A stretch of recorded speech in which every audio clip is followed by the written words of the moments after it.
Hey, it's Marek. I'm very excited to be back in Australia. I was in Europe for a couple of weeks for the first time in my life in Czechia and then in Poland. I did an AI session for a large bank, several sessions for Singularity University's exponential leadership program, quite a few podcast recordings and magazine interviews related to the upcoming Polish edition of my book, The Economy of Algorithms. It was surreal to be in Poland, given that it's so close to Ukraine and it's recently regularly tested by Russian forces, jet and drone incursions, GPS jamming, which sparked the idea for this post. Let me read it for you. Plywood drones and digital doubles. Why NATO's problem is your problem. On Tuesday, 9th September 2025, about 20 drones entered Polish airspace after being launched from Russia. At 11:30 p.m., Polish F-16s scrambled alongside Dutch F-35s, supported operationally by other NATO countries. Some drones were downed, and some crashed in Poland's territory. An airport in Warsaw, where I was scheduled to fly, was shut down during the operation. Some of the drones were confirmed to be the Gerbera type, made of polystyrene and plywood. Though these drones can carry warheads, the ones in Poland were decoys, unarmed, designed purely to trigger a response. The Associated Press said this marks the first time NATO powers were deployed against enemy targets in a NATO country. The BBC narrowed it down slightly. The first time Russian assets were downed in a NATO country since the beginning of the Ukraine invasion. Either way, a scary milestone. According to at least one analysis, each drone costs about $5,000. Each interceptor missile, probably 100 to 200 times more. Now, I'm no military expert. I understand the importance of the response. Showing resolve matters in defense. But if this continued at scale, 1,000 drones, 10,000, the math becomes impossible. I'm raising this despite being out of my depth because it's personal. Poland is my country of birth. One drone fell just 60 kilometers from where I'm right now during a trip to promote my upcoming book. But let me pivot to safer territory, AI in business, and do what I love most, draw parallels between seemingly unrelated phenomena. Here's what should terrify every business leader. You're already facing your own drone swarm. You just can't see it yet. Decoy of service. What happens when legitimate traffic becomes indistinguishable from attack traffic and the cost of defense exceeds the value of being defended? We might be looking at decoy of service. The cheap drones over Poland made the expensive systems react. Perhaps Russia is trying to create asymmetric exhaustion where defending costs exponentially more than attacking. Sounds familiar? Check your web analytics. Last quarter, automated traffic on the internet exceeded human traffic for the first time, 51% according to Imperva's Bad Bot report. Good name, by the way. One AI fetcher bot, a bot collecting information on behalf of users of chatbots, made 39,000 requests per minute to a single website, according to Fastly. The biggest culprit? Meta. Their crawlers, a synonym for fetchers here, generate 52% of all AI crawler traffic. Back to drones for a second. Earlier this week, a Ukrainian and a Belarusian were detained for flying a drone over the Belvedere, the presidential palace in Poland, not the vodka. I had a meeting in a building just across from there, 50 meters away. Were they flying a decoy drone? Or just taking aerial photos of the beautiful building? Were they clueless tourists or dangerous spies? All evidence suggests they were just careless youngsters, thankfully. And back to tech. Your infrastructure is burning money defending against what exactly? Customers, attackers, someone's shopping assistant? You literally can't tell anymore. A web form broke the police. Now, we can't even handle organized humans, let alone bots. Last month in Poland, hey, can you tell I've been here for a week?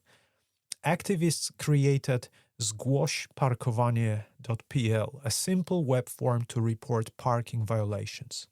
No AI, just a form that made it easy for citizens to report what they saw. Every report ends up in a police email inbox. And guess what? The law stipulates that the police have to respond to these reports. Within days, over 2,000 reports. Polish police issued an emergency statement that this was disrupting operations, including saving human life and health. A web form broke their system, not AI agents, not cyber attacks, just citizens with an efficient interface. If human efficiency alone can overwhelm our infrastructure, what happens when everyone has AI agents making thousands of requests per second? The dead internet isn't dead, it's multiplying. The dead internet theory suggests that most online content is now AI generated, with bots talking to bots, while humans have largely disappeared. It gets it wrong. Humans aren't retreating. We're still here, posting, shopping, arguing about everything. What's happening is bot multiplication. For every human, there are now multiple bots. Some we control, like your ChatGPT searches. Some that scrape our content, like Meta scrollers. Some that impersonate us, those LinkedIn thought leaders that sound suspiciously like GPT-4. Sam Altman himself admitted last week, I never took that dead internet theory that seriously, but it seems like there are really a lot of LLM-run Twitter accounts now. The internet isn't dying. It's growing and getting crowded with our agents. The real problem, we can't tell the difference. There's a crucial distinction most miss. There are two types of bots. Backend bots, the scrapers, crawlers, indexers mining for AI training data, and front-end bots, your agents, your tools, when you ask Perplexity to book a flight. The irony? We're simultaneously complaining about bot traffic while deploying our own bot armies. It's like being stuck in traffic and forgetting you are traffic. Here's a detection tip. Real human traffic is messy. Peaks at lunch, dips at 3 a.m., spikes during events. Backend bot traffic?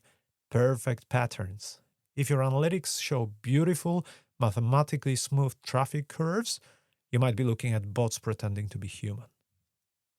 Segmentation. Everyone's building higher walls, better captchas, more sophisticated detection. But what if that's wrong? What if we're the Polish and Dutch Air Force burning millions to shoot down plywood that multiplies for almost free? Maybe it's time to accept the reality. We don't ban cars because they're faster than humans. We build roads for them, sidewalks for us, traffic lights where they intersect. This is where protocols like Model Context Protocol, or MCP, become crucial. Think of it as a USB port for AI, letting agents connect directly to your data and services instead of scraping your website like humans. Anthropic introduced it, OpenAI and Google adopted it. Many others follow. Why not create a dedicated channel for AI? Grasshopper Bank did exactly that in August. Their business clients, in beta, can now connect Claude directly to their accounts through a secure, read-only MCP channel. Instead of an AI agent clicking through their website pretending to be human, customers ask Claude things like what's my check-in balance, or categorize my top vendors, and get instant analysis of their actual banking data. That's the zoned internet in action. AI agents using designated doors, not crawling through human windows. What you can do Monday morning? 1. Accept reality. Your next million users might be agents. Check your analytics for those telltale perfect patterns. 2. Create bot lanes. Implement MCP, use Cloudflare's WebBot Auth, and build API endpoints specifically for agents. Give them a front door instead of letting them crawl through your windows. 3. Price discriminate. Human with the browser? Free. Agent making 39,000 requests per minute? There'll be 1,000th of a dollar per request, please. 4. Plan for the multiplied world. As AI learns and adapts, staying competitive means building an organization that does the same, including roads for bots and sidewalks for people. The NATO fighter pilots had to respond, showing strength matters, but they can't win a war of asymmetric exhaustion, neither can you. We're not prepared for what's already possible. Our internet infrastructure was built for human speed interactions. Even a simple web form can break these systems. Bot multiplication isn't coming, it's already here, and quite evenly distributed. So that's it. That's the most recent newsletter. There's a lot of irony in the text that I wrote while I was writing it, thinking about drones entering the space in Poland. I can't, forget that I wear those smart glasses from Meta, which have an AI agent in them, so I can talk to my glasses and get large language model responses. The irony here is I bring them to my workplace every day, and that particular model is not exactly on the list of AI models allowed in my workplace. So what am I supposed to do? Turn those glasses off, take them off when I enter the office? I don't know. It's kind of a bit like a drone entering the workplace. A correction to last week's recording. In that recording, I said that Nirvana recorded their Unplugged album, Unplugged in New York album in 1994. Almost immediately after the text was published, I got an email from Michael, who's a massive Nirvana fan, and he said, in fact, the album was recorded in 1993 and only released in 1994. My bad. I only checked the year on my Apple Music, and it said 1994. I assumed it was recorded the same year, which it wasn't. So that's the correction. I hope you enjoyed the recording this week, and stay curious.